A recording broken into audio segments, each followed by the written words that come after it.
ចំណងជើងអាត់កំបាំងហាងសាវ៉ាម៉ាអ្នកនិទានរឿងអង្គុយឲ្យត្រង់ខ្លួនណាក្មេងរឿងរ៉ាវនៅពេលនេះនឹងចាប់ដើមឥឡូវនេះហើយនៅថ្ងៃមួយនោះគឺជារ៉េណាតាស៊ូស្ដីរ៉េនតើទិញអីច្រើនម្លេះសិនថាខានជួបគ្នាយូរហើយធម្មតាទេនេះខ្ញុំទិញអីវ៉ាន់ប្រចាំខែមានទាំងខោអាវស្បែកជើងនិងកាបូបថ្មីទិញបែបនឹងរហូតកុំឲ្យវាអាប់សពេករ៉េណាវ៉ាជំនួយអញដំណើរការល្អមែនហ្នឹងសិនថាក៏ធម្មតានឹងឯងចុះរឿងរៀនពេទ្យរបស់អញយ៉ាងមិនហើយមិនបន្តទៀតទេអី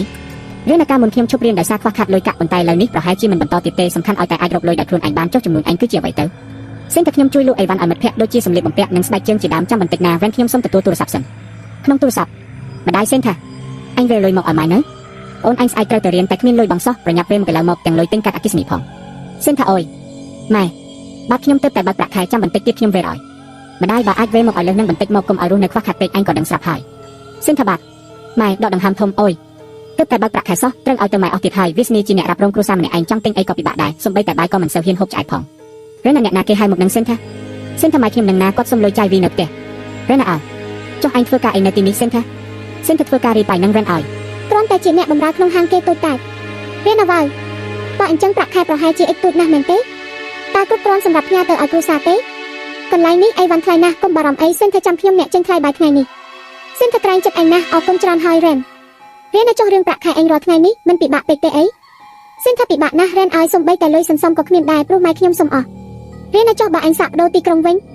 នៅទីនេះមនុស្សច្រើនពេកហើយពិបាករកការងារថ្មីណាស់ខ្ញុំស្គាល់ក្រុងមួយមនុស្សនៅតិចនៅឡើយខ្ញុំធ្លាប់ទៅរស់នៅទីនោះប៉ុន្មានខែដែរបើអញចង់បានលុយច្រើនកុំរកការងារធ្វើអីគួរតែបើករបររកស៊ីខ្លួនឯងវិញប្រសើរជាង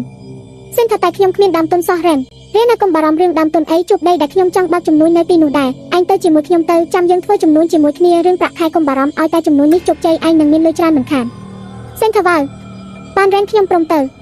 កាត់មកដល់ពេលចេញដំណើរម្ដាយរៀនណាពួកឯងទាំងពីរប្រយ័ត្នប្រយែងផងណាបើមានរឿងអីប្រញាប់ប្រាប់ម៉ែភ្លាមរ៉េណាមើលថែសិនថាផងគេទៅលើកដំបូងចាប់តាំងពីរ៉េណារកស៊ីមានបានមកគេវរហូតមិនសូវបានមកផ្ទះសោះ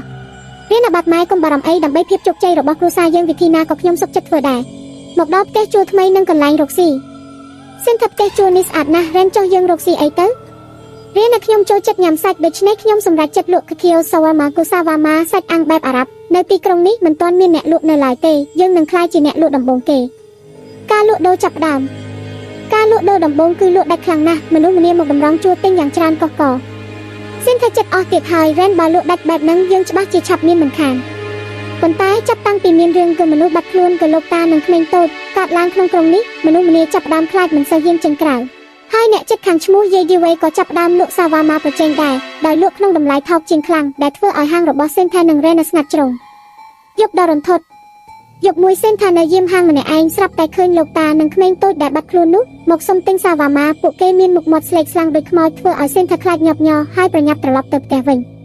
ពេលទៅដល់ផ្ទះសេនថាធំក្លិនស្អុយចេញពីបន្ទប់របស់រ៉េណានាងក៏ចូលទៅមើលរួចក៏ឃើញទូទឹកកកថ្មីមួយនៅពេលបើកទូទឹកកកនោះនាងស្រឡាំងកាំងជាខ្លាំងវាមិនមែនជាសាច់គោសម្រាប់លក់ទេប៉ុន្តែវាជាក្បេះដូងនិងក្របភ្នែកមនុស្សភ្លាមនោះប្រលឹងខ្មោចយាយជីវេដែលទើបស្លាប់ដោយឡានបុកនិងប្រលឹងក្មេងតូចលោកតាបានលេចចេញមកប្រាប់សេនថានេះគឺជាទង្វើរបស់រ៉េណាគេសម្លាប់យើងដើម្បីយកវិវៈសរីរាង្គទៅលក់ការលាតត្រដាងរ៉េណាត្រឡប់មកវិញហើយសារភាពថាខ្លួនគឺជាមេខ្លោងជួញដូរសរីរាង្គគំនុះការដែលគេមានលុយទិញអីវ៉ាន់ថ្លៃនិងបើកហាងបានគឺបានមកពីការលក់គ្រឿងក្នុងមនុស្សនេះឯងរ៉េណាព្យាយាមសម្លាប់សេនថាដើម្បីបំបិតមាត់ប៉ុន្តែសំណាងប៉ូលីសបានមកដល់ទាន់ពេលព័ត៌មានគឺបណ្ដាញជួញដូរសរីរាង្គគំនុះត្រូវបានបង្ក្រាបរ៉េណាអេវេណាអតីតនិស្សិតពេទ្យត្រូវបានចាប់ខ្លួនពីបទសម្លាប់មនុស្សយកសរីរាង្គទៅលក់នៅក្រៅប្រទេសដោយបន្លំខ្លួនធ្វើជាអ្នកលក់សាវ៉ាម៉ាសេនថានិយាយបញ្ចប់ខ្ញុំតែងតែឆ្ងល់ថាហេតុអ្វីបានជាជីវិតរ៉េណាហាក់ដូចជាងាយស្រួលម្ល៉េះខណៈដែលខ្ញុំខំប្រឹងស្ទើរងាប់តែនៅតែពិបាកតាមពិតទៅមិត្តភក្តិរបស់ខ្ញុំគឺជាអ្នកលក់សរីរាង្គគំនុះសោះ